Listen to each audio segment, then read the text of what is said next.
السلام علیکم ورحمۃ اللہ وبرکاتہ۔ میں ہوں سید عبدالوہاب شرازی۔ جادونگری اور جنات کی دنیا ویڈیوز کا یہ سلسلہ ہمارا جاری ہے اور اس سلسلے کی ایک اور ویڈیو لے کر آپ کے سامنے حاضر ہوا ہوں۔ ناظرین، پچھلی ویڈیو میں ہم نے بات کی تھی ہمزاد اور کریں سے متعلق، اور آج کی ویڈیو میں ہم بات کریں گے کاہن اور بھگت سے متعلق۔ کاہن بھگت جو ہے یہ لفظ ہندوستان میں زیادہ بولا جاتا ہے، اور کاہن جو ہے یہ مسلمانوں کی اصطلاح ہے۔ قرآن میں اس لفظ کا جو ہے وہ بہت استعمال ہوا ہے، حدیث میں بھی آیا ہے، اگرچہ آج کل یہ لفظ اتنا زیادہ یہ اصطلاح بولی نہیں جاتی اور اس کی جگہ دیگر اردو اور انگریزی کی اصطلاحات آ گئی ہیں، لیکن آج کی اس ویڈیو میں ہم غور کریں گے کہ کاہن کون ہوتا ہے، کیا ہوتا ہے، آج کے دور میں کاہن کا اطلاق کس پر ہوتا ہے، اور کاہن کے پاس جانا اس کی شرعی حیثیت کیا ہے۔ تو چلیں بسم اللہ کرتے ہیں۔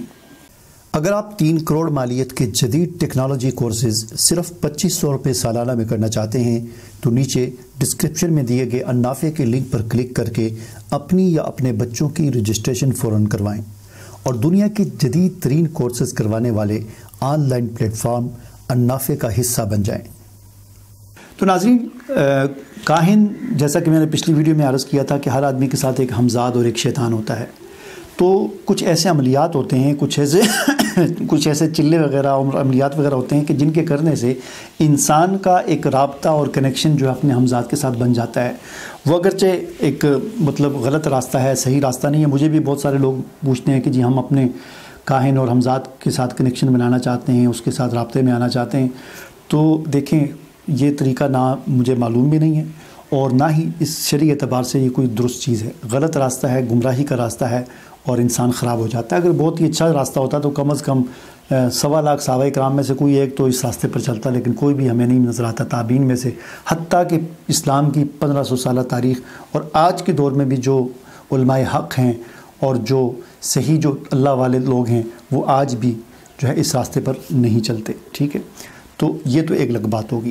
میں یہ عرض کر رہا تھا کہ کچھ لوگوں کا کچھ عملیات اور چلوں سے اپنے کاہن اور ہمزاد کے ساتھ، اپنے ہمزاد اور شیطان کے ساتھ رابطہ بن جاتا ہے، کنیکشن بن جاتا ہے، اور پھر وہ کچھ غیب کی خبریں وغیرہ، کچھ چیزیں، معلومات وغیرہ وہ ہمزاد جو ہوتا ہے اپنے اس شخص سے، کاہن سے شیئر کرتا ہے، اس کو بتاتا ہے، اور کچھ اکا دکا کچھ چھوٹے موٹے کام بھی کر دیتا ہے۔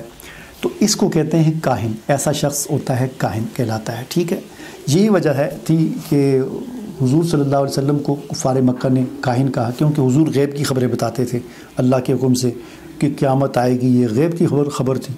آپ کہتے تھے قیامت آئے گی، جنت ہے، جہنم ہے، یعنی آپ ایسی باتیں بتا رہے تھے کہ جو ظاہر نہیں تھی، ساری غائب تھی۔ تو آپ جب یہ غیب کی خبریں دیتے تھے کہ جنت ہے، جہنم ہے، عذاب ہے، قبر میں یہ ہوگا، آخرت ہوگی، قیامت کیسے آئے گی، قیامت ہوگی تو اس وقت پہاڑوں کے ساتھ کیا ہوگا، زلزلہ آئے گا، یہ ساری جو قرآن کی صورتیں جو آپ پر وحی کے ذریعے نازل ہوتی تھیں آپ بتاتے تھے۔ لوگ کہتے تھے کہ اس قسم کی باتیں، یہ غیب کی خبریں جن چیزوں کا وجود نہ ہو اور کوئی بتا رہا ہو، تو وہ چونکہ عام طور پر اس وقت کاہن اس قسم کی باتیں بعض اکا دکا کیا کرتے تھے غیب کی، تو انہوں نے کفار مکہ نے حضور کو بھی کاہن کہنا شروع کر دیا تھا، جس کا قرآن میں رد آیا ہے۔ بہرحال میں عرض یہ کر رہا تھا کہ کاہن وہ ہوتے ہیں جن کا اپنے ہمزاد اور شیطان کے ساتھ ایک کنیکشن بن جاتا ہے۔ آج کل کے دور میں 2 طرح کے لوگ ہیں، ایک تو وہ عامل ہیں، جیلی عامل اور جیلی پیر وغیرہ، جو عوام کو لوٹنے کے لیے بڑے بڑے دعوے کرتے ہیں، ہم حساب کتاب کر سکتے ہیں، ہم آپ کی قسمت کا حال بتائیں گے، ہم بتائیں گے کہ آپ کی شادی فلاں جگہ پر ہونا ٹھیک ہے یا نہیں ٹھیک ہے، آپ کا مستقبل کیسا ہوگا، یہ وہ اس طرح کی، اور لوگ ان سے رابطہ کرتے ہیں، وہ پیسے لیتے ہیں اور پھر کچھ ہوتا کچھ بھی نہیں ہے۔ مجھے بھی کالیں آتی ہیں جی ہم اتنی جگہوں پہ پیسے دیے، یہ ہوا کچھ نہیں۔ بھائی کیسے ہوگا آپ کا کام؟ آپ نے جس نے کام کرنا تھا، جس ذات نے، اس ذات کو چھوڑ کر، اس کے در کو چھوڑ کر آپ لوگوں کے پاس جائیں گے تو آپ کا کام کیسے ہوگا؟ آپ خود دیکھیں کہ جو آدمی آپ سے کہتا ہے کہ آپ 5000 میرے اکاؤنٹ میں جمع کرائیں، میں آپ کا کام کروں گا، اگر یہ اتنا ہی کوئی کام کرنے والا ہوتا تو 5000 اس کو 5000 کیا چیز ہے؟ ٹھیک ہے نا، وہ 5000 اپنے لیے کما نہیں سکتا تھا۔ جو 5000 کا اور 10,000 کا محتاج ہے، جو آپ جیسے مجبور آدمی سے آپ اس کے پاس گئے ہیں، جی میرا کاروبار نہیں چل رہا، میرے مقروض ہو گیا ہوں، میرا کوئی حل نکالیں، اور وہ کہتا ہے کہ 10,000 میرے اکاؤنٹ میں جمع کرائیں، سارے قرضے آپ کے اتریں گے، میں کچھ کروں گا۔ یہاں سے آپ تھوڑی سی عقل لڑایا کریں کہ جو 5 اور 10,000 کے اور آپ کے پیسوں کا محتاج ہے، وہ کیا آپ کا کام کرے گا؟ وہ اگر کچھ کر سکتا تو وہ اپنے لیے کچھ کرتا، جب وہ اپنے لیے کچھ نہیں کر سکتا تو آپ سے پیسے لے رہا ہے تو آپ کا کیا کرے گا؟ ٹھیک ہے جی۔ دوسرے اس قسم کے لوگ ہمارے معاشرے پائے جاتے ہیں کہ جن کا واقعتاً کسی شیطان کے ساتھ، جن کے ساتھ اور ہمزاد کے ساتھ رابطہ ہوتا ہے.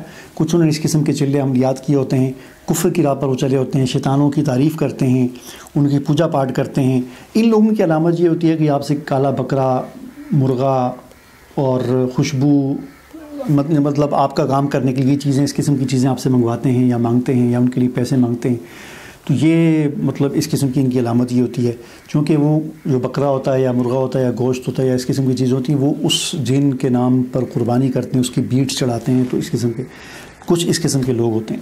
اب یہاں پر ایک اور سوال یہ پیدا ہوتا ہے کہ ہمارے معاشرے میں بہت سارے لوگ ایسے پائے جاتے ہیں کہ جن کے پاس ہم جاتے ہیں، وہ ہمیں نہیں جانتے لیکن وہ پہلے سے بتا دیتے ہیں آپ کا نام یہ ہے، آپ کی ولدیت یہ ہے، آپ فلاں جگہ سے آئے، ایڈریس بھی بتا دیتے ہیں، آپ نے کیا کھا کے آئے ہیں وہ بھی بتا دیتے ہیں. تو یہ کیسے ہوتا ہے؟ تو یہ بھی دراصل کاہن ہی ہوتے ہیں کہ جن کا اپنے ہمزاد کے ساتھ رابطہ ہوتا ہے. تو ہوتا اصل میں یہ ہے کہ چونکہ ہر آدمی کے ساتھ ایک شیطان ہے، تو یہ کاہن کیا کرتا ہے، اپنے شیطان کے ذریعے آپ کے شیطان سے آپ کی ساری معلومات لے لیتا ہے. وہ آپ کا شیطان سارا بتا دیتا ہے، اس کا نام یہ ہے، اس نے صبح ناشتہ یہ کیا تھا، راستے میں آتے ہوئے اس کو ٹھوکر لگی تھی، یہ ہوا تھا، وہ ہوا تھا. وہ اس کو بتاتا ہے اس کے شیطان کو، اور وہ شیطان اپنے کاہن کو بتاتا ہے، اور وہ کاہن آپ کو بتا دیتا ہے. اور آپ بڑے حیران ہو جاتے ہیں کہ یہ عجیب مسئلہ ہے، اور آپ اس کو پہنچی ہوئی سرکار ہے. کوئی پہنچی ہوئی سرکار نہیں ہوتی، یہ شیطان کے پجاری ہوتے ہیں. ٹھیک ہے نا. تو اب اس قسم کے واقعات صحابہ کرام کے زمانے میں بھی ہوتے تھے. حضرت عمر فاروق رضی اللہ تعالیٰ عنہ کسی نے بتایا کہ اس قسم کے ایک آدمی کے بارے میں بتایا، تو آپ تشریف لے گئے وہاں پر، اور آپ نے اپنی مٹھی میں 5 یا 7 کنکریاں پکڑیں اور اسے کہا کہ مجھے بتاؤ کہ میرے ہاتھ میں کیا ہے. تو اس نے کہا کہ کنکریاں ہیں، اور آپ نے پوچھا کتنی ہیں، تو اس نے ٹھیک بتا دیا، 5 یا 7 جو بھی تھی اس نے بتایا اتنی ہیں. تو حضرت عمر رضی اللہ تعالیٰ عنہ نے وہ کنکریاں پھینک دیں. پھینکنے کے بعد آپ نے دوبارہ کنکریاں پکڑی، لیکن اب کی بار حضرت عمر رضی اللہ تعالیٰ عنہ کنکریوں کو گنا نہیں. پہلے انہوں نے خود گنا تھا 5 یا 7، اب کی بار گنا نہیں، ایسی مٹھی بھری اور کنکریاں پکڑ لی. خود بھی حضرت عمر فاروق رضی اللہ تعالیٰ عنہ کو نہیں پتہ تھا میرے ہاتھ میں کتنی کنکریاں. اب اس سے پوچھا کہ اب بتاؤ کتنی ہیں، تو وہ نہیں بتا سکا. اب وجہ کیا تھی؟ وجہ یہی تھی کہ پہلے جب آپ نے گنا کہ میرے پاس 5 کنکریاں ہیں، تو جب آپ کو پتہ چلا تو آپ کے ہمزاد کو پتہ چل گیا، تو آپ کے ہمزاد نے اس کے ہمزاد کو بتایا، اس نے آگے اس کو بتا دیا. اب کی بار حضرت عمر فاروق رضی اللہ عنہ جب گنا نہیں، تو جب آپ کو نہیں پتہ چلا تو آپ کے ہمزاد کو بھی نہیں پتہ چلا، تو وہ آپ آگے بھی بتا نہیں سکا. تو یہ اصل میں سارا چکر ہوتا ہے. اسی قسم کا ایک ڈاکٹر ہمارے علاقے میں بھی ہوتا ہے کہ اس کے پاس لوگ جاتے ہیں، بڑا رش لگا ہوتا ہے، اور لوگوں کو پہلے سے بتا دیتا ہے تمہاری یہ بیماری ہے، تمہارا یہ مسئلہ ہے، وہ مسئلہ ہے. تو اصل میں ہوتا یہ ہے کہ لوگ جو ہے نا اپنا ٹیسٹ جو ہے وہ کرواتے ہیں، اور ٹیسٹ میں جب آ جاتا ہے کہ آپ کو شوگر ہے، یورک ایسڈ ہے، ہیپاٹائٹس ہے، جو بھی ہے، تو ٹیسٹ کا وہ نالج خود ان کو حاصل ہو جاتا ہے. جب اس کے پاس جاتے ہیں تو اس کو ٹیسٹ دکھاتے ہی نہیں، وہ خود ہی پہلے بتا دیتا ہے.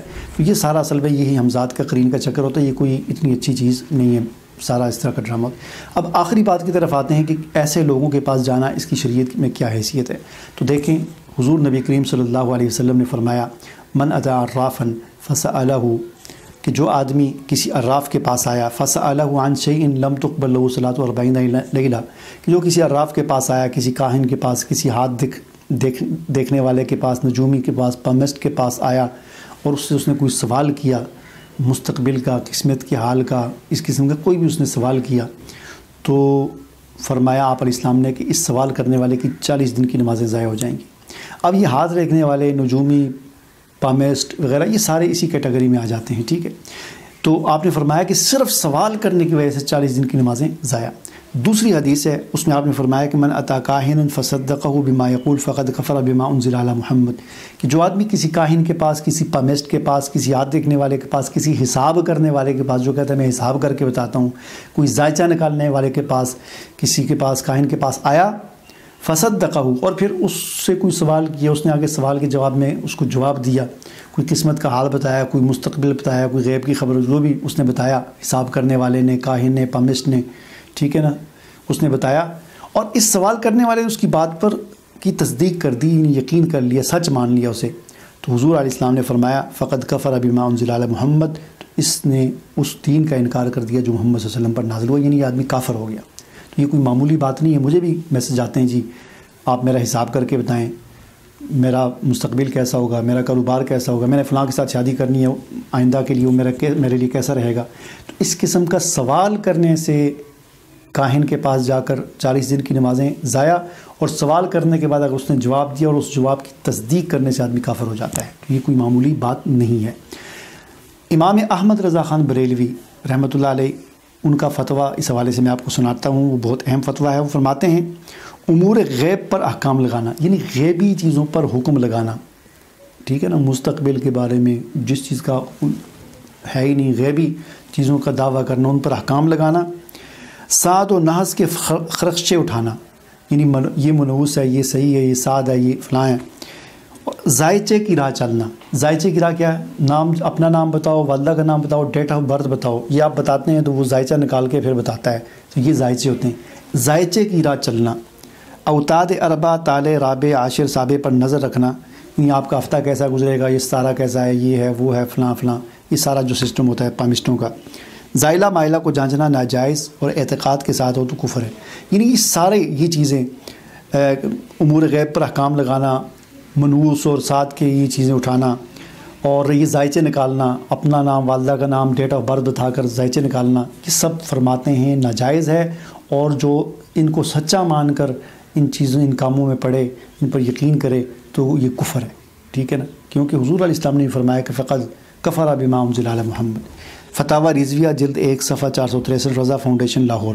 اسی طرح ایک دوسری جگہ پر فرماتے ہیں کہ تدبیر عالم سے کواکب کے لیے کچھ نہیں۔ کواکب کہتے ہیں ستاروں کو، تدبیر عالم یعنی یہ دنیا کا جو نظام چل رہا ہے، اس میں ستاروں کا کوئی عمل دخل نہیں ہے، یعنی اس اعتبار سے کہ کوئی ستاروں کی منحوست اور وہ اس اعتبار سے یا کوئی عمل دخل نہیں ہے کہ ان کی کوئی چلتی ہو، اور نہ ان کے لیے کوئی تاثیر ہے۔ ستاروں کے لیے کوئی اس قسم کی تاثیر نہیں ہے کہ فلاں دن منحوس ہے، فلاں ستارہ منحوس ہے، یہ ہے، وہ ہے، یہ کام یوں ہو گیا تو یوں ہو جائے گا، تو فرماتے ہیں کہ یہ سب کچھ بھی نہیں ہے۔ فتاویٰ رضویہ جلد 23 صفحہ 699، رضا فاؤنڈیشن لاہور۔ مجھے امید ہے کہ جو بات میں آپ کو سمجھانا چاہتا تھا وہ آپ کو سمجھ آ گئی ہوگی۔ مجھے اجازت دیجیے، اللہ حافظ۔